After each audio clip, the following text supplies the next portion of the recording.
Salut à tous, j'espère que vous allez bien, c'est Romain et on se retrouve aujourd'hui pour débriefer cet après-midi très réussi au Parc des Princes. Je suis très heureux parce que le projet QSI est au sommet de son art. T'as réussi à ramener Kim Kardashian au parc. Avec tous ces bambins, ils ont tapé la bise à Lionel Messi. Elle nous a identifiés dans sa story et donné des conseils à nos footballeurs influenceurs. Franchement, on est très heureux.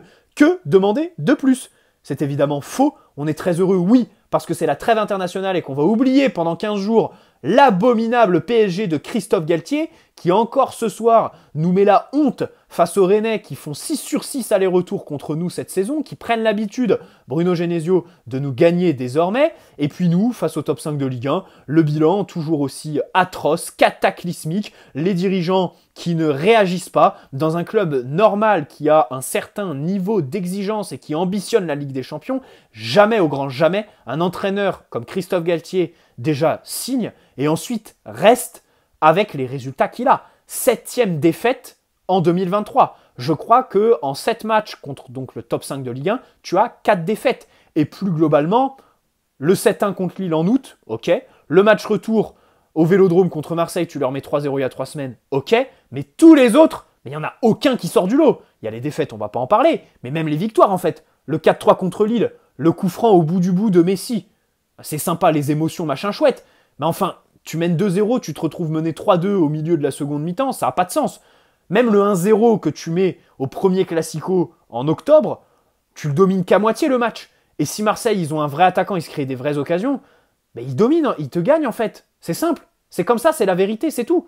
Et encore ce soir, on a les mêmes débats comme d'habitude, on va ressasser les mêmes choses. Voilà, on va remuer le couteau dans la plaie. Mais bon, on a pris l'habitude avec le PSG, que voulez-vous? Je crois qu'on ne peut plus en attendre grand-chose de ce club. Déjà ambitionner la Ligue des Champions, c'est plus possible. Voilà, maintenant, passer les huitièmes, bah, ça va être l'objectif numéro 1. Et puis en Ligue 1, bon, bah, là, on va enchaîner sur Nice, Lyon et Lens, je crois. Donc il va pas... falloir lâcher le titre, quoi. Parce que là, tu fais une prestation plus en seconde période qu'en première. Parce qu'on va essayer d'être objectif dans ce débrief. Bon, déjà, tu as toutes les absences, voilà, qui fait que en défense, c'est très très compliqué. Danilo est mi-milieu, mi-défenseur. Bernat, défenseur droit, je crois que ça résume parfaitement la compo du soir. Bichabou, qui est quand même très très timoré, notamment avec ballon. Et puis devant, alors là, le triangle des Bermudes, hein, Verratti, Vitinha, Fabian Ruiz. En première mi-temps, Ruiz et Vitinha, c'est 0% de duels gagnés. Des mecs qui sont à l'agonie, mais physiquement, ils tirent la langue, les mecs. Au duel, ils en gagnent pas un. Sur les côtés, t'as Pembele, Nuno Mendes. Nuno qui a été assez inoffensif en première mi-temps. Avec Pembele, t'as réussi à trouver de la verticalité une ou deux fois, mais globalement... t'as trop peu joué sur tes côtés. Et puis Messi, alors qui fait une bien meilleure première mi-temps que sa seconde, qui est une mi-temps de Messi au PSG, quoi. Et Mbappé, alors qui tombe face à un très grand Mandanda ce soir. Hein, il faut louer son match. Hein, c'est l'homme du match. Habib Bey a fait que de le répéter. D'ailleurs, Canal+, franchement, les plateaux, c'est nul, quoi. C'est naze. Les commentateurs sont mauvais. Les mecs bord terrain, c'est pareil. Le climat est vraiment très très compliqué, quoi. Donc tu démarres le match, bon, t'as le ballon. En première mi-temps, tu te crées des occasions. Et c'est marrant parce que ce match me rappelle celui en octobre 2021 contre Rennes, pareil, qu'on joue à 13h, mais là-bas, au Roison Park, rappelez-vous, avec le maillot rose et blanc. C'était un des premiers matchs où t'alignes Messi, Neymar, Mbappé ensemble. Tu fais une première mi-temps où tu as des occasions. Je crois qu'il y a une barre de Messi, il y a un gros loupé de Mbappé. Globalement, tu manques de réalisme. Et au final, hop, t'es cueilli à froid juste avant la mi-temps. Et retour des vestiaires, boum, 2-0 terminé. Après, tu as un semblant de réaction. Voilà, le match se termine de manière atroce. 2-0, terminé, bonsoir. Et ben, ce soir, c'était la même chose en fait.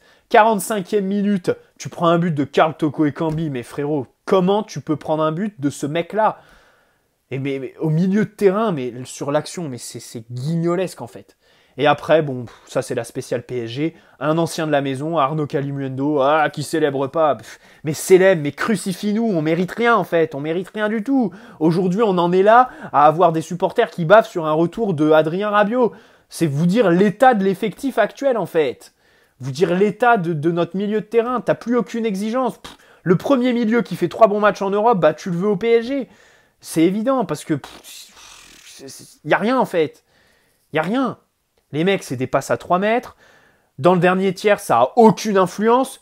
Vitinha, ça fait pitié. Au début du match, là, quand il fait une passe, mais qui est dosée n'importe comment, une passe vers l'avant, sa seule du match, tu te dis, ben ouais, c'est logique en fait. Le mec, dès qu'il fait des passes vers l'avant, elles sont pas du tout dosées, elles sont très mauvaises. Il en fait tellement peu qu'il a aucun repère en fait. Fabien Ruiz, toujours à courir à contre-temps, des petits éclairs. Et encore ce soir, j'en ai pas vu beaucoup, hein, j'en parlais hier, mais là ce soir, il fait un match qui est atroce, pareil. Messi sur courant alternatif. Et encore, en première mi-temps, il donne des ballons quand même. C'est des vraies galettes hein, pour Mbappé. Hein. C'est des vraies galettes. Hein. Alors, autant la louche sur Mandanda, c'est plutôt bien joué de la part de Mbappé. Autant l'autre, où il frappe en puissance, là, il y a mieux à faire. Il utilise la mauvaise surface du pied. Et puis en seconde, bah, il y a des loupés. Hein. Je crois qu'en seconde, c'est même pas des arrêts de Mandanda face à Mbappé. Il y a celui de face à Verratti en fin de match. Mais Mbappé fait des loupés, rate le cadre. Donc là, ce soir, ils sont tous à mettre dans le même sac. Collectivement, du coup, bon, tu rentres au vestiaire à 1-0. Les Rennais essayent de te prendre un petit peu haut. En fait, le nerf de la guerre. Bon, déjà, manque de réalisme, bien évidemment. Mais il n'y a pas que du mauvais dans notre première mi-temps. Comme je disais, tu réussis à trouver de la verticalité. Pembele est à 2 doigts de donner une passe décisive à Mbappé. T'as Messi qui trouve des ouvertures. Globalement, ce qui manque en fait dans ce système, c'est l'utilisation des latéraux. Encore une fois, Nuno, il s'est réveillé en seconde, un petit peu qu'à moitié, hein, parce qu'en plus il est hors jeu sur le penalty qui est du coup pas sifflé. Comme contre Brest, comme contre le Bayern. Il est très inoffensif sur les 45 premières minutes.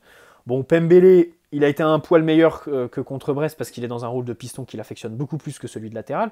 Mais en gros, tu es dans un système à 3 qui demande à tes défenseurs d'avoir une certaine personnalité à la relance, parce que sinon ça sert à rien de te mettre en système à 3 si c'est pour avoir Verratti qui décroche et qui du coup laisse plein d'espace à l'adversaire au milieu de terrain, surtout quand tu as Fabien Ruiz et Vitinha qui font que derrière tu te fais bouffer. Et du coup, ils sont en pantoufles, ils peuvent jouer de manière directe sur Karl Toko et Cambi, ouverture du score. Voilà, pour moi, c'est ça la clé de la première mi-temps, c'est 1, le manque de réalisme, et 2, c'est pas possible en fait. Il n'y a que Bernat que je vais épargner en fait. C'est les deux autres là, Bichabou et Danilo. T'es en défense à 3. Et ça, on l'a toujours dit. Et c'est pour ça que je milite pour le recrutement d'un autre défenseur en plus de Skriniar. Parce que Skriniar, les gars, il va pas révolutionner notre lance. Hein. Peut-être qu'au duel, il sera dur sur l'homme, il défendra bien dans sa surface, dans les airs. Mais à la relance, il va pas être révolutionnaire. Hein.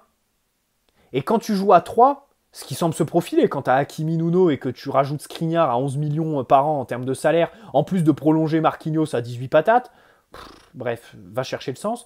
Enfin, tu es obligé de jouer à 3. Le problème, c'est qu'ils ont tellement pas de personnalité à la relance que tu perds tous les atouts de ce système, en fait. Ce système, il vise à avoir un petit peu plus de densité au milieu de terrain, un petit peu plus haut, voilà, pour jouer haut et à la perte, avoir justement ces capacités d'être proche de l'adversaire pour le contre-pressing. Mais en fait, tes milieux sont forcés de décrocher. J'en veux pas vraiment à Verratti pour décrocher. Parce que d'un côté, tu as Danilo qui se cache un petit peu.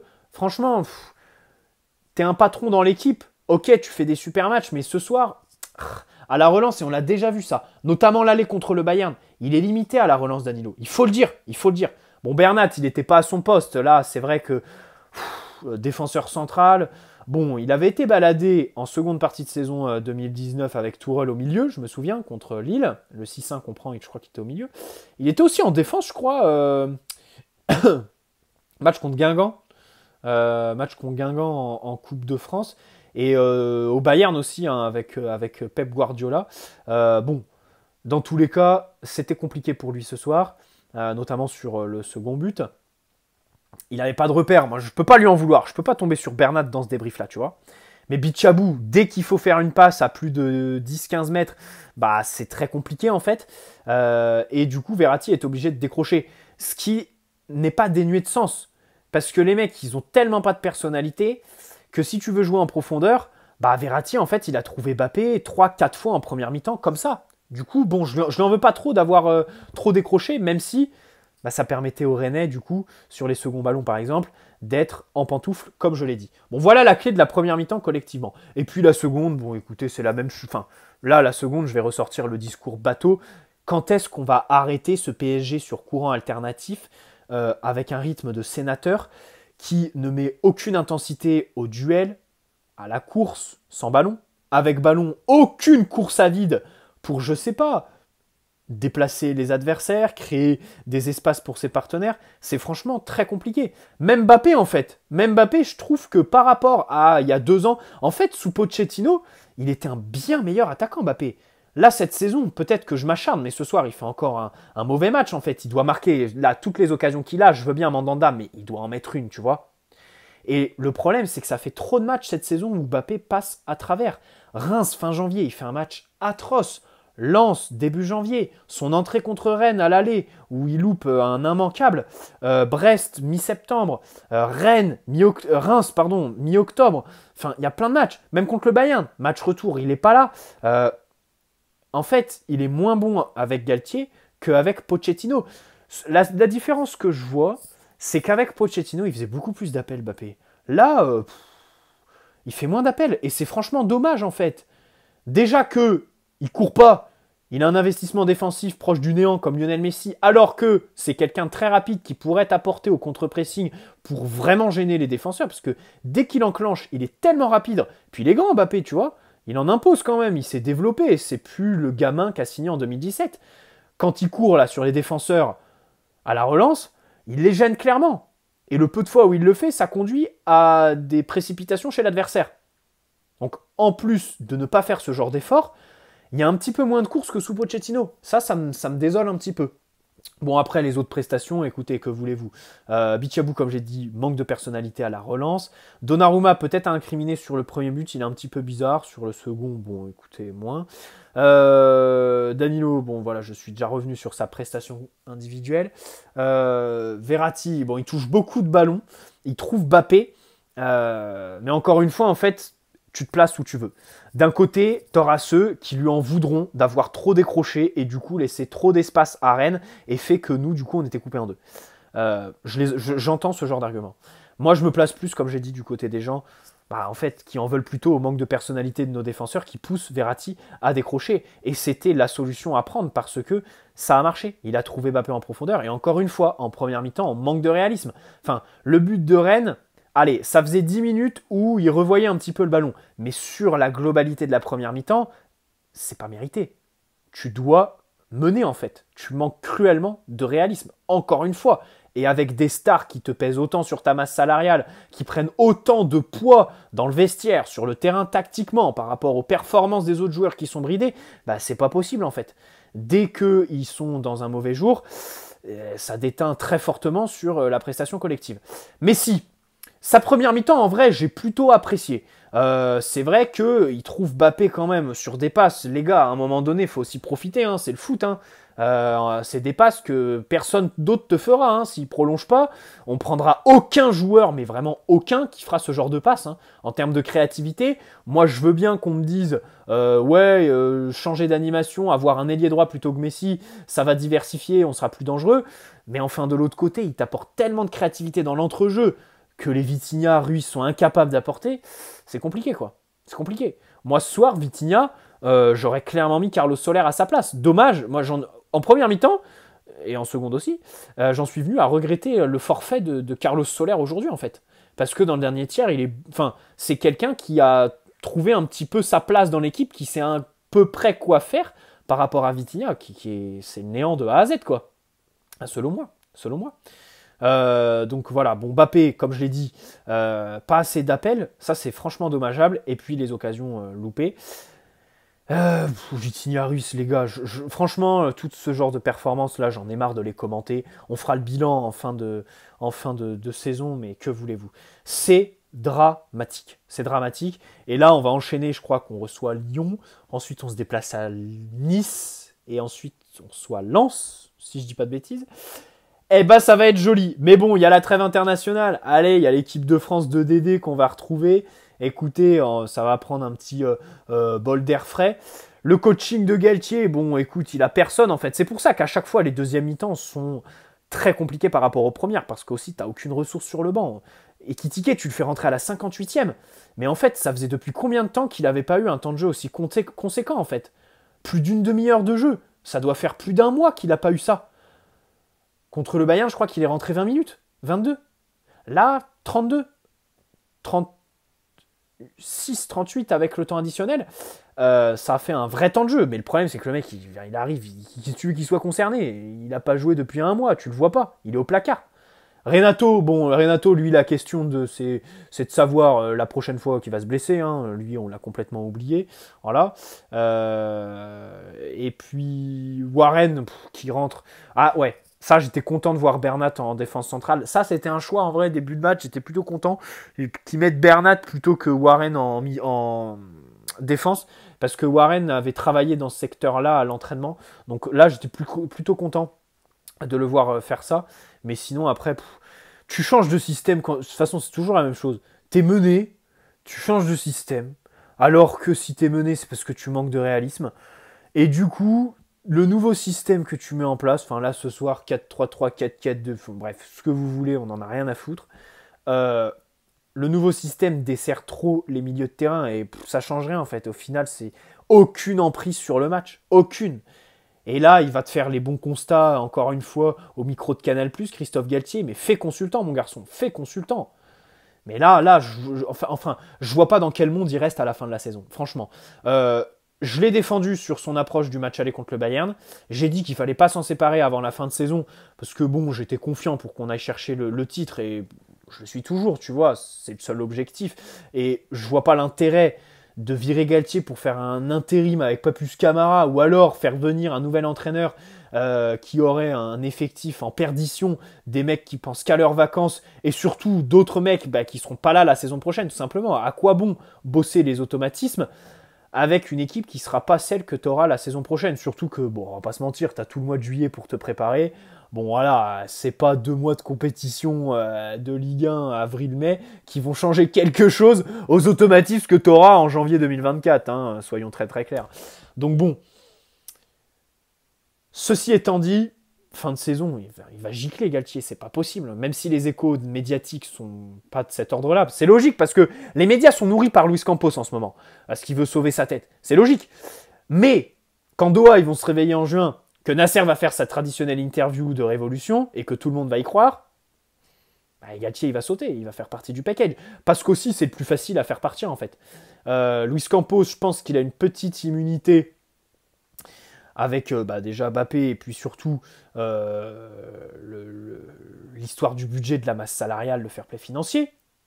Nasser, j'en parle même pas, mais lui, j'ai carrément abandonné mon combat contre lui. Donc Galtier, ouais, franchement, ça va être le premier à sauter pour faire croire à la révolution. Mais bien évidemment qu'il n'y aura rien, les gars. La saison prochaine, faut pas se leurrer, ce sera la même que là, tout simplement. Faut arrêter, en fait. Faut arrêter avec ce club qui pense plus aux sportifs. Bref, bonne soirée à tous. N'hésitez pas à poser un like si cette vidéo vous a plu. Vous abonner si ce n'est pas déjà fait. Messi, j'ai parlé de sa bonne première, mais sa seconde, elle est atroce. Hein. On est tous d'accord là-dessus. Hein. Le langage corporel, le désintérêt. Même en première, il y a un moment donné où il fait un contrôle et après, il suit pas. Ça, voilà, c'est rageant, en fait. C'est rageant quand tu es devant ta télé parce que tu te dis, toi en tant que supporter déjà ça te saoule et tu te dis les joueurs autour ça doit les faire chier. Mais bon après il fait gagner des matchs hein, et puis surtout je pense que voilà ils doivent s'éclater avec lui. Donc bon c'est des joueurs de foot aussi. Hein, je pense qu'ils doivent être très contents de jouer avec Messi. Hein, et cet été si tu veux faire un gros recrutement en fait ça passe par garder Messi dans ton effectif. C'est la réalité. Je suis pas pour la prolongation hein, mais si tu fais partir Messi ça va être très compliqué de convaincre des tops mondiaux de venir. Bon bref, on va pendant cette trêve parler mercato en profondeur. Là, on va s'y concentrer, on va parler du milieu, on va parler des noms et tout ça. Bonne soirée, ciao les amis, prenez soin de vous bien évidemment. Ne tombez pas sous codéine et dépression avec ce PSG de merde, voilà, parce que c'est la réalité. Le club, on l'aime, mais cette équipe, on n'a aucune attache envers cette équipe qui ne dégage rien. Ciao.